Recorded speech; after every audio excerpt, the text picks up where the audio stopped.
Welcome to this video. In this tutorial, we are going to go through how to Dockerize an application, how to create a Docker Compose file, and how to run everything in a dev and production ready way. So we are going to think about things like how we can update our React application while it is running in a Docker container so that we can see the changes and we don't need to build a container every time from new on. We are going to look how we can Dockerize those applications. In this case, we are going to use a Node.js as an API and Node.js Express API, and we are going to use a React application as our client, and also we are going to use an Nginx here.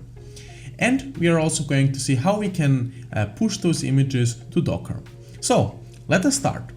I have prepared a client here, which is really nothing special. I have just created a create React app.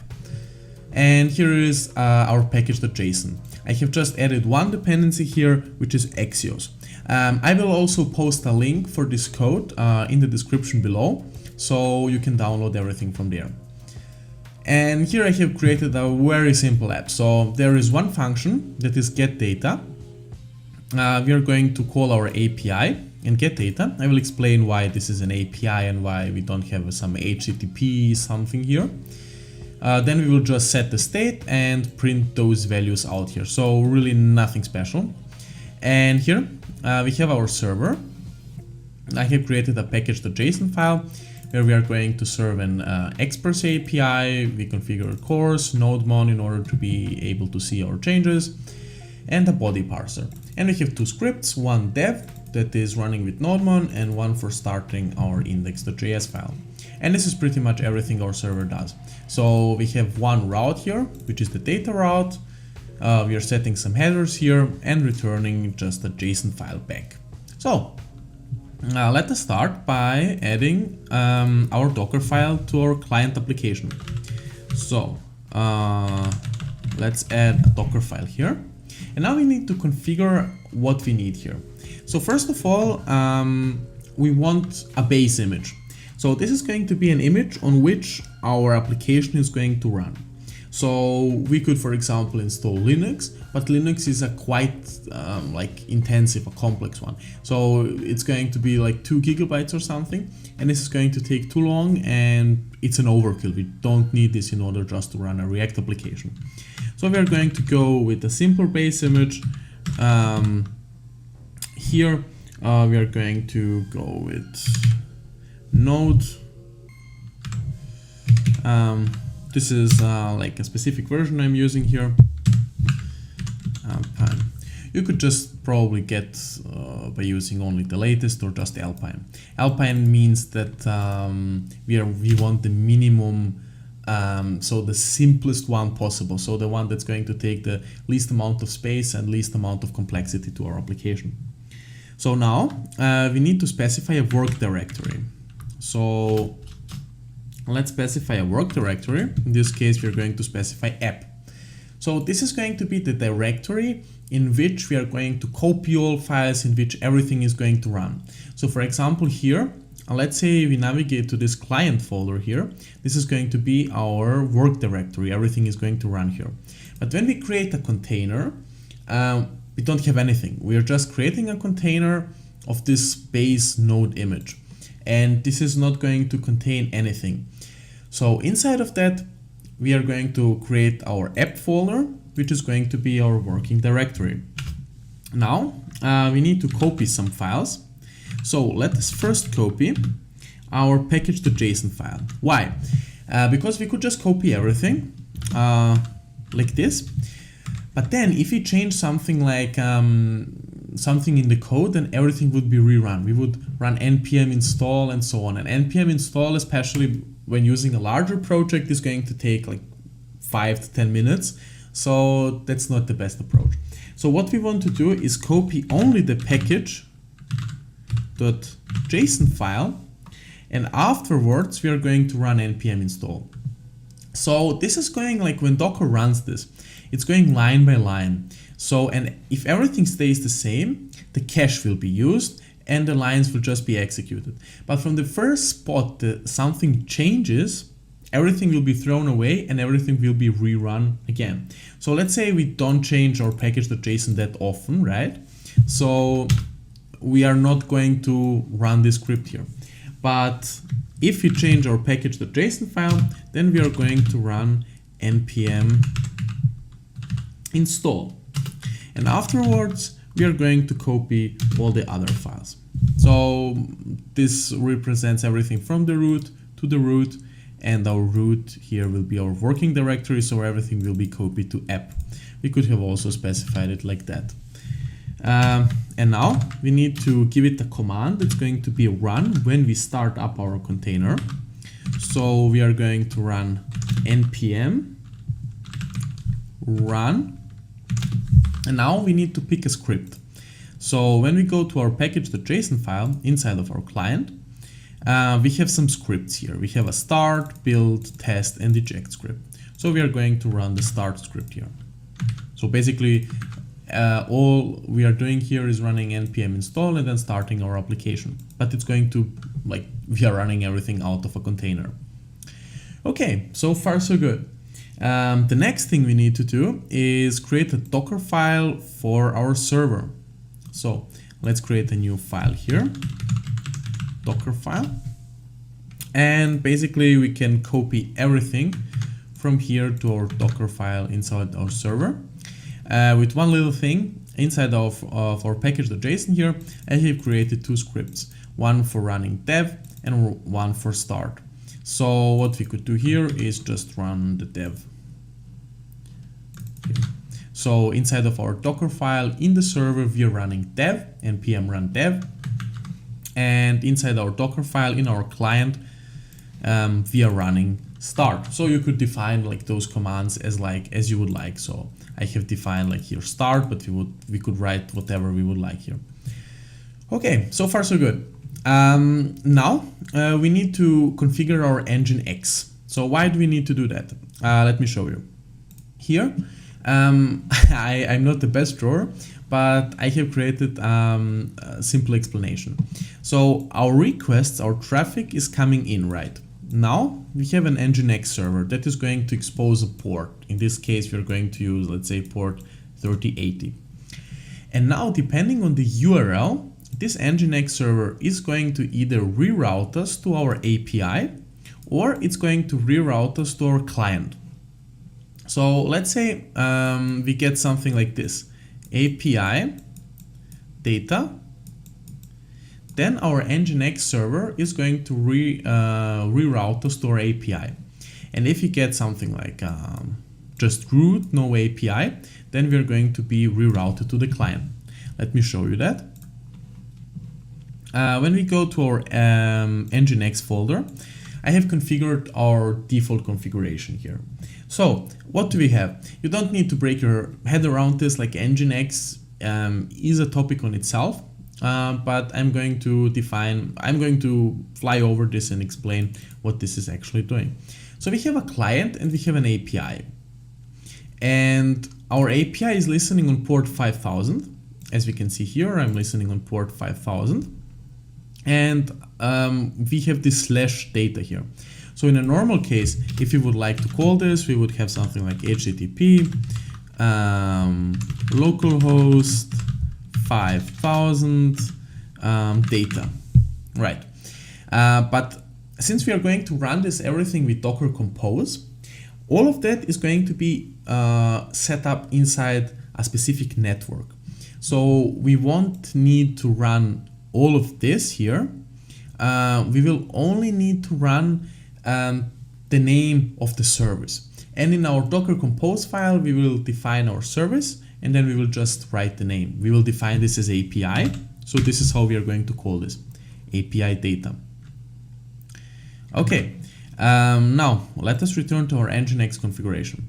So this is what our API here represents and this is what our client represents. So our server is listening on port 80. So we are proxy passing, like if we call only a slash, remember from our example here, we are calling only a slash, then we are just going to redirect to our client. And this is something we need to configure only in development mode, but this is something like you can look up. It's just the way how you would set it up. There is no really point in going depth in this, how this works. And if we are hitting our route API, so /API, then we are going to proxy pass to our API. And so we are inside our API here, and then we can access the data file here. So if we go back to our React application, as you can see, we are going API data, and this is how we are going to hit our endpoint.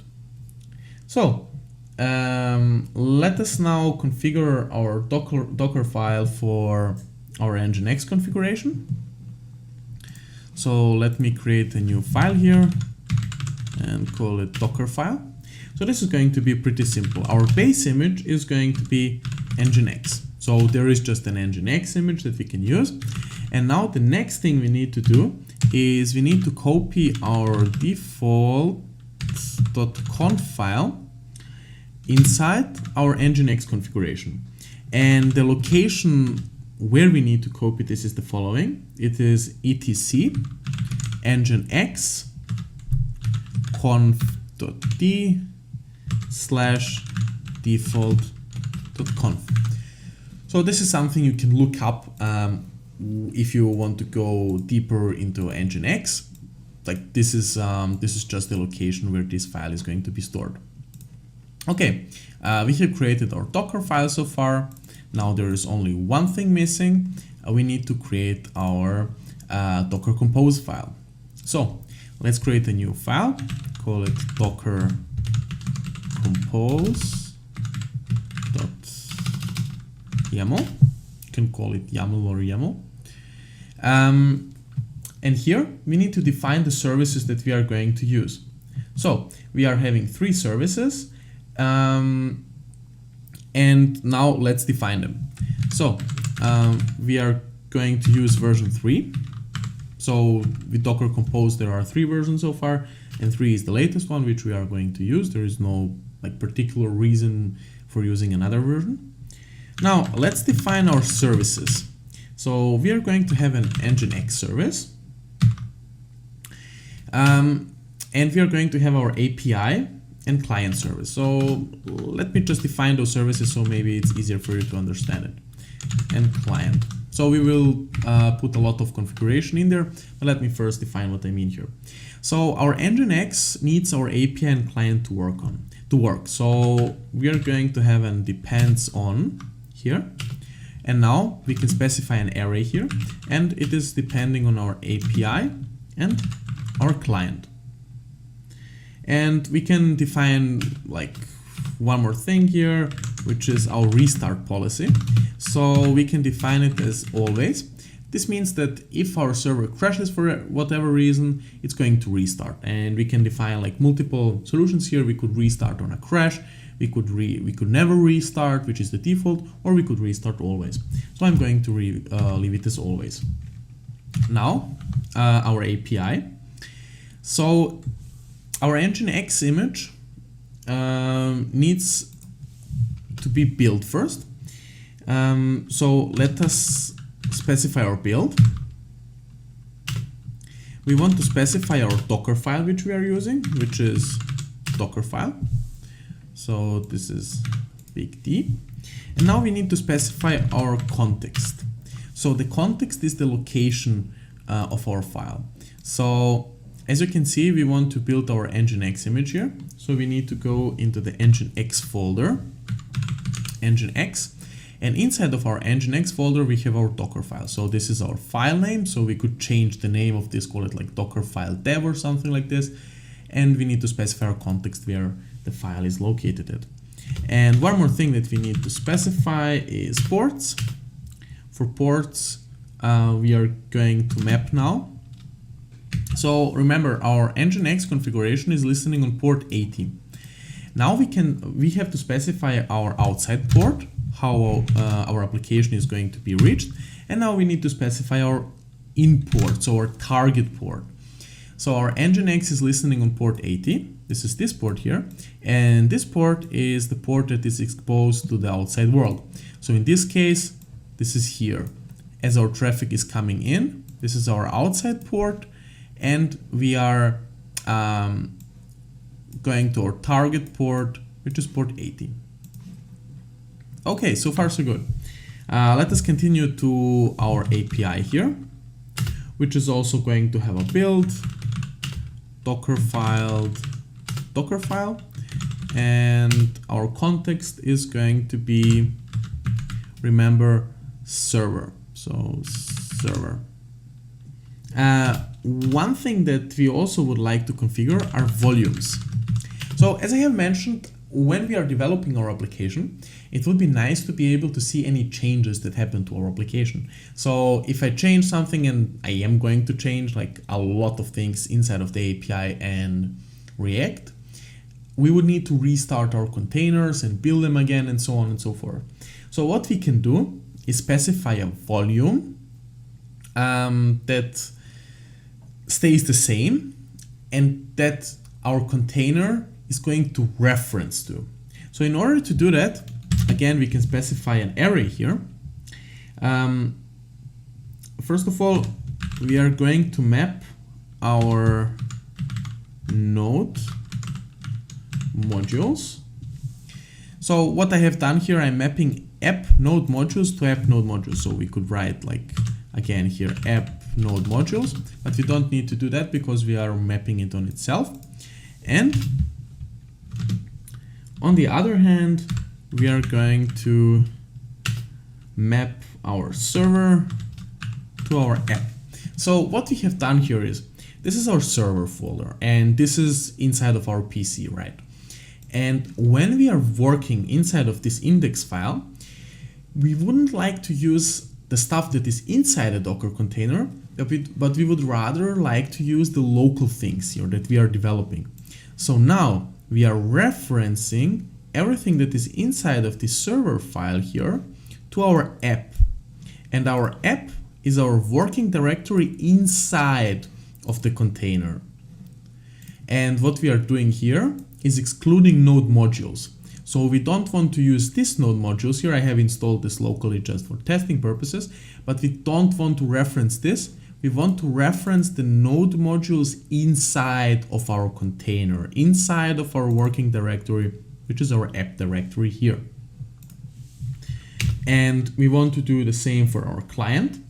There is one other thing that we would like to configure here, and this is this std open configuration, which, as far as I found, only needs to be used inside of Windows in order to be able to see the changes from inside of our React application.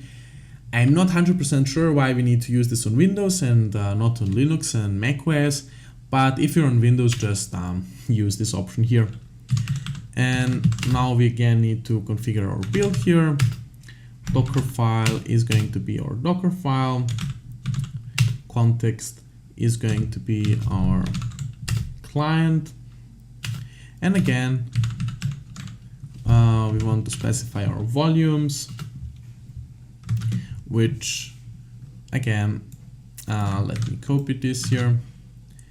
Only in this case, it's not going to be server, but it's going to be client that we are referencing to our application here.